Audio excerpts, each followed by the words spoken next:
We are counting down the 10 most dangerous abandoned places on Earth, ranked from the unsettlingly eerie to the outright lethal. Each site earned its spot based on deadly hazards, chilling histories, and the atmosphere of a world frozen mid-catastrophe. From towns swallowed by desert sands to islands barred by law and radiation zones where time itself feels toxic, these locations dare only the boldest explorers. Which ruin stands as the deadliest of all? Our journey begins at the edge of the Namib Desert. Kolmanskop rises from the edge of the Namib Desert, its ghostly houses half swallowed by sand. Once a diamond boomtown, Kolmanskop drew fortune seekers from across the world, swelling to nearly 1,000 residents at its peak in the 1910s. Ornate German villas and a grand ballroom stood here, surrounded by a landscape of endless dunes. But when richer diamond fields were discovered farther south, the town emptied almost overnight. By the mid-1950s, Kolmanskop was abandoned, left to the mercy of the shifting desert. Wind-driven sand pours through broken windows, piling waist-high in abandoned kitchens and bedrooms. The silence is absolute, broken only by the creak of collapsing beams. Today, entering Kolmanskop is only allowed with a special permit. If you stray from marked paths, you risk falling through rotten floors or being trapped as a wall gives way. Legends whisper of minor ghosts and the eerie singing sands at dusk. A desert jewel lost to sand, wealth turned to dust. Poveglia Island sits in the Venetian lagoon, less than 1 kilometer from the city's crowded canals, but separated by centuries of fear. For hundreds of years, this tiny patch of land, barely 0.07 square kilometers, served as a quarantine outpost. In the late 1700s, ships suspected of carrying plague were ordered to dock here. Victims were isolated, and many never left. Venetian records confirm decades of enforced quarantine and emergency burials, though the true number lost to disease remains tangled in legend. Some say the earth here is thick with human ash, but historians warn that the island's death toll is impossible to count. In 1922, the plague wards gave way to an asylum, its rooms echoing with stories of suffering and neglect, until the hospital closed in 1968. Since then, Poveglia has been abandoned, its buildings collapsing under salt wind and rain. The Italian government enforces a strict ban on landings, with patrols and heavy fines for trespassers. Locals whisper that the island is cursed, haunted by the restless dead, their cries carried on the lagoon's mist. A silent isle steeped in death, where legends are carved in bone. Varosha, on the sunlit coast of Cyprus, once drew crowds to its golden beaches and luxury hotels. In 1974, as military conflict erupted, nearly 39,000 residents fled overnight, leaving behind cars, half-packed suitcases, and a cityscape frozen in anticipation of return.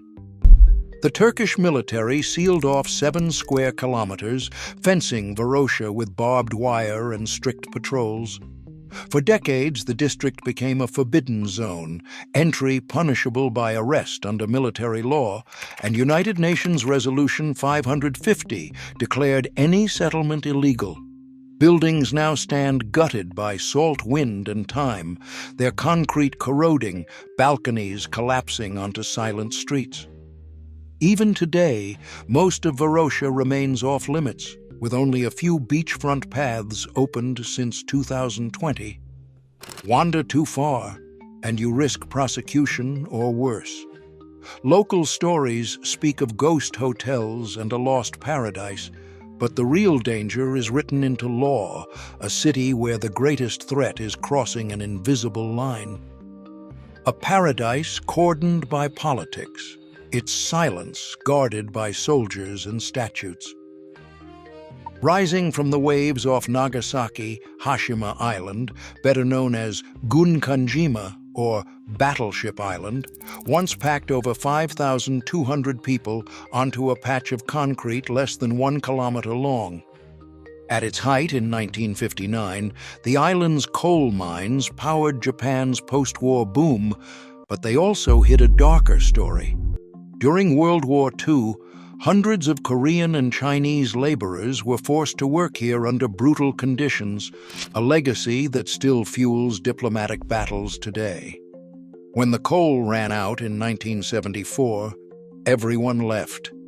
Now, more than 60% of the island's buildings are rated as severely deteriorated, according to a 2019 engineering survey. Typhoons and salt air have shattered windows and peeled away concrete, leaving entire apartment blocks on the verge of collapse, a constant danger to anyone who wanders. Legal access is strictly limited to a narrow, reinforced walkway. Stray from the tour path, and you risk falling masonry or plunging into exposed mine shafts. Survivor tales linger among the ruins, mixing with the echo of waves and the distant clang of rusted steel. A fortress built on ambition, now surrendered to the sea and silence. Centralia, Pennsylvania looks almost ordinary from above, until you notice the steam curling up from cracks in the earth.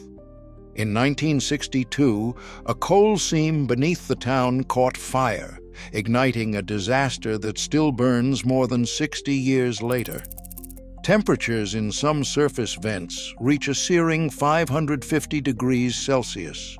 Carbon monoxide levels spike to 400 parts per million near the old mine openings, enough to kill within minutes. Sinkholes have swallowed yards. In 1981, a young boy nearly vanished into the smoking ground behind his house. The government condemned and seized every property by the early 1990s, forcing out all but a handful of holdouts. Today, the roads buckle and split. Mailboxes stand watch over empty lots, and graffiti marks the buried highway. Legends of phantom miners and glowing vents swirl through the haze. Centralia is a town smoldering beneath the ruins, smoke where dreams once stood.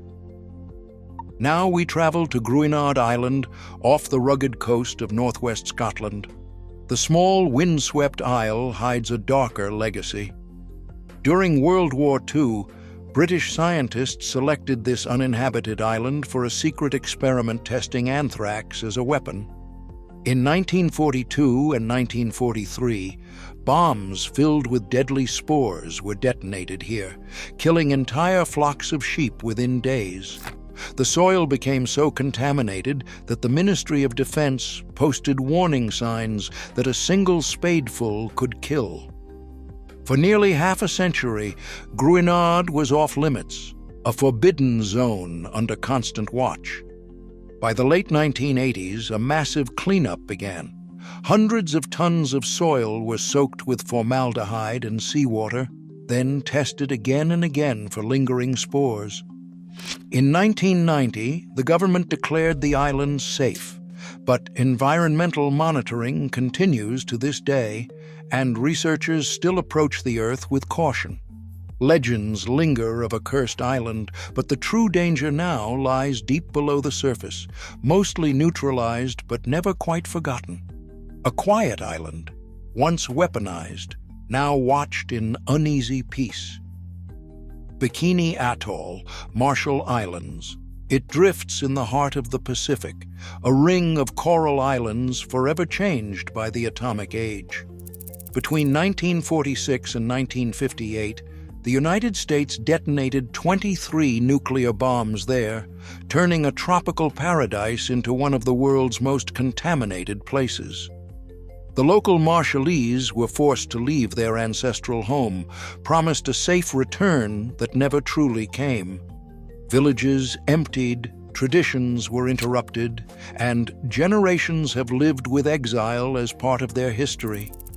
Soil readings today reveal hotspots between 6 and 25 microsieverts per hour, far above what is considered safe for human life. Coconuts and breadfruit, once staples, now carry radioactive cesium at levels that still exceed international limits, poisoning the food chain from root to reef. The lagoon hides a ghost fleet of sunken warships, some still rumored to hold unexploded ordnance. No one is allowed to stay overnight without government approval, and researchers wear dosimeters at all times. Legends speak of shadows burned into the sand and the silence that follows a bomb's echo. A paradise bombed into silence, a lagoon where even the palm trees remember the fallout. Kantubek, once hidden on the shifting sands of Vozrozhdenia Island in the Aral Sea, was home to nearly 1,500 Soviet scientists and soldiers. Hidden and haunting, it sat like a small town with a lethal secret. For decades, it operated as Aralsk 7, a top-secret biological weapons hub where anthrax, plague, and smallpox were tested in open air. The facility was a study in secrecy and danger. When the Soviet Union collapsed in 1992, the entire town was abandoned overnight, leaving laboratories, barracks, and animal graveyards to the desert. In 2002, a joint United States and Uzbekistan mission destroyed over 100 tons of anthrax spores, treating contaminated soil with formaldehyde. Despite that operation, the true depth of the danger remains uncertain. No comprehensive surveys have confirmed total eradication of pathogens, and unexploded ordnance still lurks beneath the sand. Access is remote and discouraged by government warnings and the threat of lingering biohazards. Local legends tell of ghost labs and midnight animal deaths, a place where the silence is heavy with secrets, and every step could awaken something buried. A laboratory erased, its dangers scattered to the sands. Fukushima Evacuation Zone, Japan. In March 2011, the northeast towns around the Daiichi nuclear power plant were emptied almost overnight. More than 160,000 people fled, abandoning homes, schools, and whole neighborhoods to an eerie silence. Government dose maps show hotspots near the ruined reactors as high as 10 to 20 microsieverts per hour, levels that can deliver a year's safe dose in just days. Cleanup teams in protective suits comb the streets, but pockets of contamination remain, especially around twisted reactor debris. Radiation here is measured not by sight, but by a Geiger tick. Entry is tightly controlled. Unauthorized entry into red zones leads to arrest and heavy fines.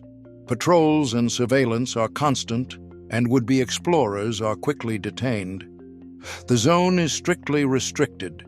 Legends among the displaced tell of night shadows flickering through empty houses, but the real threat is invisible and measured in sieverts. A town where time ran out and radiation lingers, a modern disaster frozen in law and fallout. Pripyat stands in the shadow of Chernobyl's Reactor 4, a city built for workers and their families, nearly 49,000 people, until the morning of April 27, 1986. Within 36 hours of the world's worst nuclear disaster, every resident was forced to leave, many with only minutes' notice.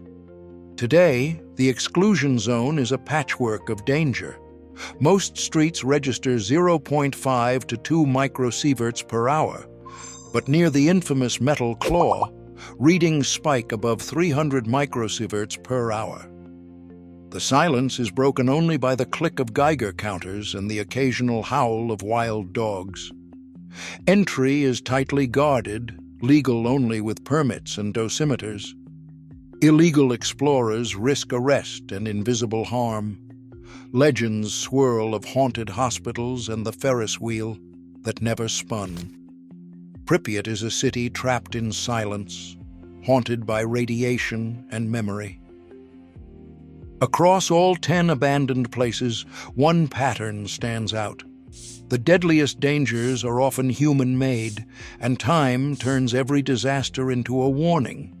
Today, these silent ruins remind us how quickly ambition can become catastrophe, and how the scars of our past still shape the world we inherit.